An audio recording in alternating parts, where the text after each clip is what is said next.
Living alone as an older woman isn't always what people imagine. Some picture loneliness, empty rooms, quiet days that stretch on forever. But if you ask the women who've truly embraced it, you'll hear something entirely different. Stories of freedom, rediscovery, and quiet strength. Over the years, countless women have shared their experiences of living solo later in life. What begins as uncertainty often becomes a time of personal growth and genuine happiness, a phase where you finally get to live life entirely on your own terms. So let's talk about what makes this chapter so unexpectedly beautiful. Freedom that feels like coming home. When you live alone, every decision, from what's for dinner to what time you wake up, belongs solely to you. There's a quiet joy in that. You can paint your kitchen lemon yellow if it makes you smile. You can eat cereal for dinner or dance barefoot in the living room just because the song is good. Many women describe this freedom as coming home, not just to a place, but to themselves. After years of caring for others or juggling family demands, there's finally room to breathe, to choose, to just be. Take Margaret, for example. At 72, she decided to sell her large family home and move into a small seaside cottage.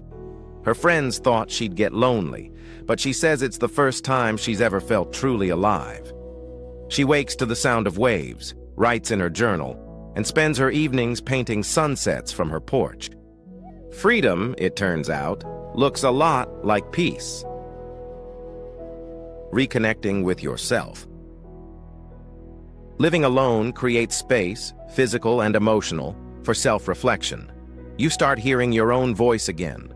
For many women, this becomes a season of rediscovery. Old hobbies resurface, new passions emerge. Maybe it's pottery, journaling, yoga, or learning to play piano. Things that once felt indulgent suddenly become part of daily life. Without the background noise of others' expectations, your curiosity takes the lead. It's not uncommon to hear someone say, "I didn't even know I liked this until I lived alone." There's something powerful in that, realizing that solitude isn't empty, it's fertile ground for growth. Crafting a space that feels like you. Your home becomes your mirror. Every corner can reflect your story. The soft chair by the window, the photos that make you smile, the colors that calm you. Living alone means there's no need for compromise. You can have floral curtains in the kitchen, books piled high beside the bed, or fairy lights in the hallway, just because they make you happy. Think of your home as a love letter to yourself, a place that welcomes you exactly as you are, no explanations needed. The quiet that heals. Silence can feel strange at first, especially if you've lived surrounded by noise for decades. But give it time. It becomes one of your greatest gifts. Mornings are slower. You can linger over tea without rushing. You start noticing the birds, the weather, the small details that busy life often hides. Peace becomes a form of medicine. You begin to realize that solitude isn't about being alone. It's about being with yourself in a calm, nurturing way. Many women describe this phase as healing from the inside out. After years of pouring into everyone else, this quiet gives them a chance to refill their own cup. Taking charge of your finances and future. Money management might sound dull, but there's a certain thrill in knowing you're steering your own ship. When you live alone, your budget is entirely your own. You decide what matters most, whether it's saving for a trip, redecorating your space, or investing in something that brings you joy. Take Helen, for instance. After retiring, she created a fun fund, a separate savings account she uses only for adventures. So far, it's paid for cooking classes in Italy, a weekend art retreat, and a spontaneous visit to her granddaughter across the country. It's not about wealth, it's about control, and the deep sense of satisfaction that comes from making your own choices. Friendship on your own terms. Here's the surprise. Living alone often deepens your connections with others. Without constant company at home, you value social moments more. Friendships become intentional, not just convenient. Women who live alone often build rich, vibrant social lives through clubs, volunteering, or classes. They choose when to engage, when to rest, and who truly adds warmth to their lives.